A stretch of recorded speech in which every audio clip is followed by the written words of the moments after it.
Chapter 7. Dear Editor, my name is Charles Peterson, age 8, and I am a huge dog lover. I don't mean just love big dogs, I love all dogs, even those cuddly miniature poodles. That's why it makes me upset when I don't see a dog getting the love and attention, not getting the love and attention it deserves. Like this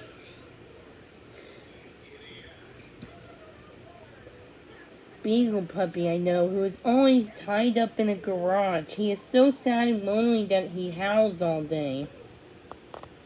Some people are irresponsible and don't understand that dogs do not like to be tied up all day all by themselves. Dogs love to be with people. They love to be played with and hugged. If you don't have a time to make a dog feel part of your family, then maybe a dog is not the right pet for you. For more information, talk to Miss Dobbins at the Caring Paws Animal Shelter. P.S. Hug your dog, Charles Peterson. What's this? It was the next night, this before dinner time. And Lizzie was staring at the last piece of the newspaper. Is that what you were writing last night? You wrote a paper?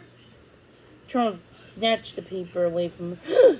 It's already in there? Oh, that's great! Woo! Mom came over to see. She smiled when she saw the letter. That's great, Charles. You published your first writing. Maybe you'll be a great writer like me someday. Mom was a reporter for the newspaper that Charles' letter was in, and Charles didn't think that's why his letter had been published. Charles had sent his letter by email just like it said to do in the paper. The directions that the paper publishes about every letter seen. Then Mom read this letter. Oh dear, where's the poor puppy? She asked. Charles and Lizzie told her about Patches. Well, Mom said, don't get mixed up the owners. That's just asking for troubles. From now on, you should leave him in Miss Dobbins' hands. She'll take good care of him. Fortunately, Mom did not make Charles and Lizzie promise to stay away from Patches. Charles couldn't abandon Patches. That night, Charles read the letter over and over. It looked so official during the paper. He read it out loud to the Bean and Buddy. Twice each till Lizzie told him to stop. Charles probably figured she was jealous. When Dad came home from work, Charles read to him too. Nice work, said Dad. Hug your dog. I like that.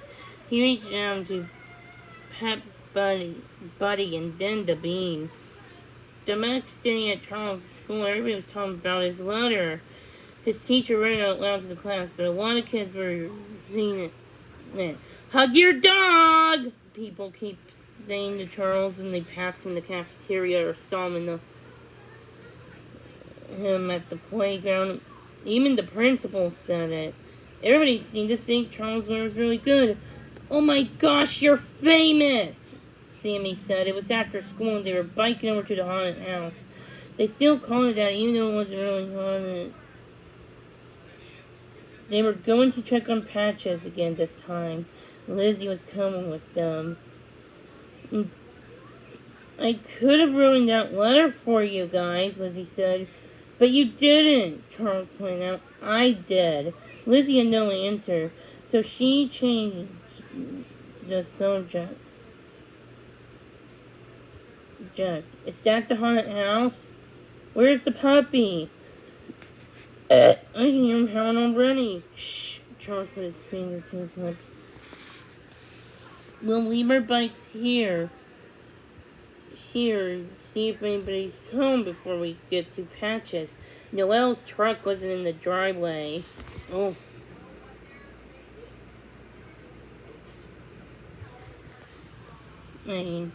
Charles was saying showed Lizzie where to lean her bike against the back porch of the haunted house.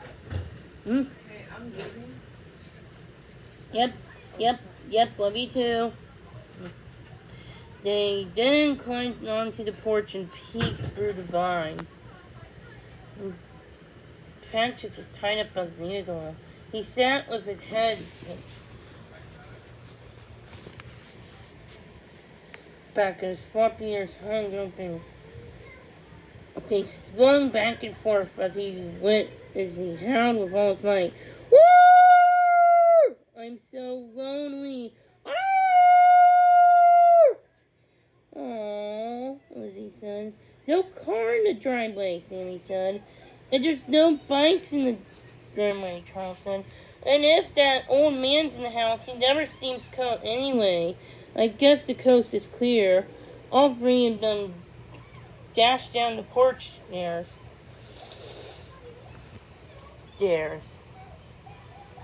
Across the driveway. Patches jumped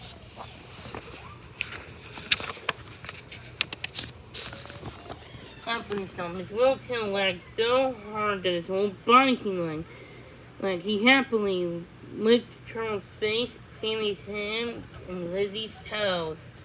He then tried to climb up on Lizzie's lap. She thought he was, even though she was standing up. Lizzie going, he's an adorable little guy. And he's smart too, Charles told her. I already taught him how to sit. Watch. Patches, sit. Hooray, hooray, you came to play.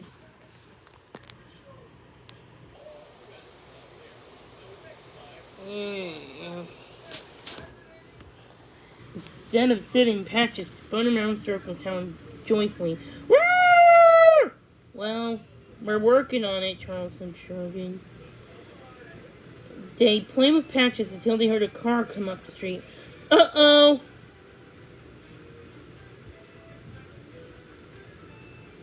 That must be their owners coming home, Charles said. Said they quickly kissed Patches goodbye and headed off to get their bikes. Hey, you guys! It turned out that there was Noelle's truck behind. She was just unloading cans of paint into the porch. She pointed at Charles. Hug your dog, she said. That was your letter, right, little guy? She held her hand for a high five. Great job. Thanks, said Charles. This is my sister, Lizzie. She came with us to meet Patches. Isn't he the sweetest? Noelle asked. She peered through the vines and looked at Patches. I just wish I could untie him and take care of him when I work. I'd love to have a partner like him. Did Charles tell you that we foster puppies? Lizzie said. Maybe someday we can find the perfect puppy for you, like we did with your cousin Sammy. I'll keep my fingers crossed, Noelle said, holding up two twin fingers. Charles thought he'd keep his fingers crossed too, and hoped that someday Patches' owners would give him the attention he deserved.